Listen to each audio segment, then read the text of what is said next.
ఊర్లా బడి లేక పక్కూరికి పోతుర్రన్నా, గుడి లేకుంటే ఏ ఊర్లు ఉన్నదో ఆడికి పోయి మొక్కులు పెట్టొస్తుర్రన్నా, నీళ్ల సౌలతి లేకుంటే చెరువులు షెల్మెల కాడికి పోయి తెచ్చుకుంటుర్రన్నా, కరెంటు లేక దీపాలు పెట్టుకొని కాలం ఎల్లదీస్తుర్రన్నా, సైడ్ కాలువలు లేక తిప్పలు పడుతుర్రన్నా, ఇట్లా ఊర్ల చాలా వాటికి అవస్థలు పడుతుర్రంటే ఆ ఊరికి రాను పోను తొవ్వ సక్కగా లేనట్టే. ఆ గొగ్గాసంటి ఊర్లే గివ్విసుతా. వొయిల బ్యాగులు భుజాలకేసుకొని బడి బాట పట్టాల్సినోళ్ళు పొలం బాట పట్టిండ్రేందని పరిశాన్ అయ్యారు. ఆళ్ళు పోతున్నది బడికే. సంగారెడ్డి జిల్లా గైరాన్ తండా పోరలు దినాం బడికి పోవాలంటే పొలాలు, చెట్లు, పుట్టలు, ఒర్రెలు, వాగులు దాటుకుంటూ పోవాల్సిందే. ఆ ఊరికి రోడ్డు సౌలతి లేదు మరి. ఆగో ఏ అక్కరుండి పక్కూరికి పోవాలన్నా అందరు నడుచుడే. ఇదొక్కటే కాదుల్లో, షేరి తండ, మున్య తండ పబ్లిక్ సుతా ఇవే తిప్పలు. ఏండ్లకెళ్ళి ఎటు పోవాలన్నా వాగులు, వంకలు, కొండలు, గుట్టలు దాటుకుంటా నడుచుకుంటా పోవుడే.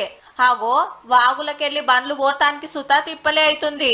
ఓ పైలమే అన్నో, బండి జారి పడిపోబోయిండన్నా. చిన్నలు, పెద్దలు, ఆడోళ్ళు, మొగోళ్ళు, ముసలోళ్ళు ఎవ్వలైనా కాళ్ళకు పని చెప్పాల్సిందే. రోగమో నొప్పో వచ్చినా ఇట్లొచ్చి చూసేటోళ్ళు ఉండరంటే చూడుండ్రిగా. మేము చచ్చిపోయిన ఒక డాక్టర్ కూడా రాడు సార్ వీడికి.